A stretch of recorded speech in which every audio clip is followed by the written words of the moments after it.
বিএনপিকে শুধু নির্বাচনী রোডম্যাপ নয়, চাইতে হবে গণহত্যা ও মৌলিক সংস্কারের বিচারও, এমন আহ্বান জানালেন এনসিপি নেতা সার্জিস আলম।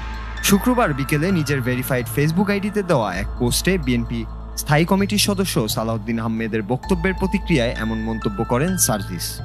সালাউদ্দিন আহমেদ তার বক্তব্যে চলমান রাজনৈতিক সংকট সমাধানের একমাত্র পথ হিসেবে নির্বাচনী রোডম্যাপের কথা বলেন। এর জবাবে সার্জিস আলম বলেন, এই মুহূর্তে বিএনপি দেশের সবচেয়ে বড় রাজনৈতিক দল, সেই হিসেবে জনগণের প্রত্যাশাও তাদের প্রতি অনেক বেশি, আর সেই অনুযায়ী তাদের দায়বদ্ধতাও বেশি। তিনি আরও বলেন, যখন বিএনপি সমাধানের একমাত্র পথ হিসেবে কেবল নির্বাচনকে সামনে আনে, তখন জুলাই অভ্যুত্থানে অংশ নেওয়া সাধারণ মানুষ, শহীদ পরিবার, আহত যোদ্ধারা সবাই হতাশ হন। তারা, যারা 5 আগস্ট রাজপথে জীবন বাজি রেখে নেমেছিলেন, তারা স্বপ্নভঙ্গের শিকার হন।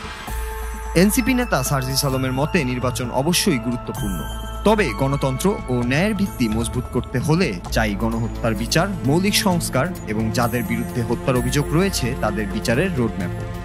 তিনি বলেন, আমাদের আহ্বান থাকবে বিএনপি শুধু নির্বাচন নয়, পাশাপাশি গণহত্যার বিচার, মৌলিক সংস্কার এবং খুনি হাসিনার বিচারের রোডম্যাপও জনগণের সামনে উপস্থাপন করুক।